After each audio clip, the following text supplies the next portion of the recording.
La première victime d'une guerre est la vérité d'abord. Vient ensuite les enfants qui n'ont aucun moyen de se défendre, sinon la protection de leurs parents. Puis enfin, les vieillards dont le cœur est assez faible pour vibrer au discours de l'amour, mais dont les bras ne sont plus assez forts pour battre les tambours de la guerre.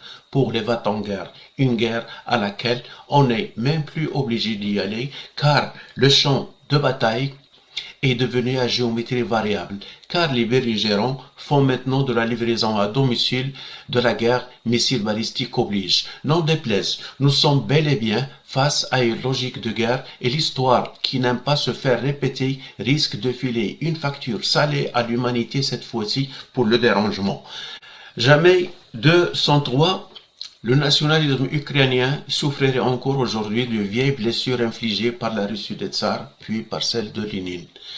Avec l'avancée de l'OTAN en Europe de l'Est suite au retrait qui ne serait que stratégique de la Russie après la chute du mur de Berlin, l'Ukraine aurait cru bon de se rapprocher de l'Ouest pour faire payer les vieilles factures à l'actuelle Russie de Poutine. L'Ukraine aurait donc cherché l'ours, l'aurait trouvé et aurait sauté dessus tout en s'écriant à l'intention de l'OTAN « Je le tiens, venez m'en délivrer ». Seulement voilà, l'OTAN réfléchit ou fait semblant de réfléchir car cette fois-ci, la prochaine guerre mondiale risque d'être la première guerre atomique et il serait dur d'y faire embarquer ses opinions publiques. Est-ce pour cela que l'OTAN crie à qui veut l'entendre, qu'il n'a aucune intention d'entrer en guerre auprès de l'Ukraine, mais qui ne peut cependant empêcher ses membres de le faire individuellement. Or, la raison d'être de l'OTAN est justement de considérer toute attaque contre l'un de ses membres comme une attaque contre tous les autres membres de l'organisation. Le devoir de l'OTAN sera donc logiquement d'intervenir pour défendre tout membre ayant décidé unilatéralement de s'impliquer aux côtés de l'Ukraine, mais qui se ferait ensuite attaquer par la Russie. Pourquoi une telle approche de la part de l'OTAN? Les états-majors occidentaux donnent l'impression qu'ils seraient à court de prétextes pour mobiliser leurs opinions publiques dans ce conflit, alors que ces mêmes opinions publiques étaient pourtant toutes prédisposées à avaler des couleuvres auparavant, mais plus après le retrait en catastrophe des États-Unis de l'Afghanistan. Il semble donc révolu ce temps où la fille d'un ambassadeur koweïtien, étudiante et résidente de surcroît en Amérique du Nord, et déguisée en fausse infirmière sur l'ordre de son père, dressa la planète contre Saddam Hussein, et ce en déclarant devant les caméras, tout en pleurant, avoir vu de ses propres yeux les soldats irakiens dans les hôpitaux koweïtiens jeter les bébés et démanteler les couveuses pour les envoyer à Bagdad. Par ailleurs, on ne peut plus non plus jouer la carte des armes de destruction massive contre Poutine, comme ce fut le cas sous la présidence de G.W. Bush pour justifier le second rang de la guerre en Irak. Car Poutine crie maintenant haut et fort que non seulement il a ses armes de destruction massive, mais qu'il n'hésitera pas à s'en servir le cas échéant.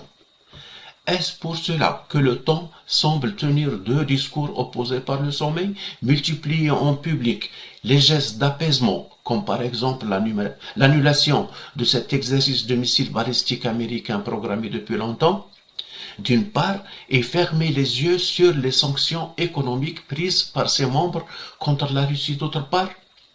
Les membres de l'OTAN accentuent la pression sur Moscou tout en multipliant les sanctions contre Poutine.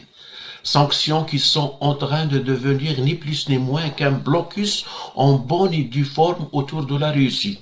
Une Russie qui en passant, ne ressemble pas ou ne ressemble plus, mais absolument plus à cette caricature véhiculée par l'imaginaire populaire d'une terre peuplée d'ivrognes accros à la vodka et conduisant des ladas, s'essoufflant face à la première pente rencontrée. Or, il semblerait qu'un blocus n'est autre chose qu'un acte visant à asphyxier l'adversaire économiquement et logistiquement afin de diminuer ses capacités belligérantes et réduire sa force militaire pour finir par le mettre à genoux. Donc, un blocus serait, à notre humble avis, un acte de guerre et rien n'empêchera Poutine de le comprendre en ce sens, d'autant plus qu'il a la force de frappe nécessaire pour comprendre ce qu'il veut et interpréter les gestes d'autrui de la façon qui arrange le mieux sa stratégie. Nous serions donc en pleine escalade et dans une vraie logique de guerre nucléaire. Le président ukrainien aurait dit « Je ne veux pas de mes portraits dans vos bureaux. Je ne suis ni un dieu, ni une école, mais plutôt un serviteur de la nation. Accrochez à la place de mes portraits les photos de vos enfants et regardez-les à chaque fois que vous voulez prendre une décision. » Parole de prophète, facile à prononcer en période d'accalmie, mais difficile d'en écouter le message dans le fracas de la guerre. Ce serait avant la guerre qu'il faut avoir le courage de penser aux enfants, car en plein conflit, le courage entre guillemets ne serait qu'un vulgaire panaché d'instinct de conservation et de témérité. Le vrai courage serait de regarder la guerre qui s'en vient en face sans vouloir toutefois la faire coûte que coûte. Mais bien sûr, sans s'y dérober quand on est acculé au mur. Car rêver de paix à tout prix serait la meilleure façon de se réveiller un jour avec des chaînes de la servitude autour du cou, des poignets et des pieds. L'ironie du sort en ces temps maudits où la revanche de la pauvreté sur la richesse et de l'insignifiance sur la notoriété, c'est que force est de constater qu'heureux seraient les pays qui n'ont ni position, ni réserve stratégique d'énergie ou de matières premières, car ce serait parmi eux qu'il y aurait peut-être des survivants, pouvant recoller les morceaux de l'humanité. Ces morceaux à recoller, ils resteraient après une confrontation nucléaire sur terre généralisée. Abdurrahman El Fouleti.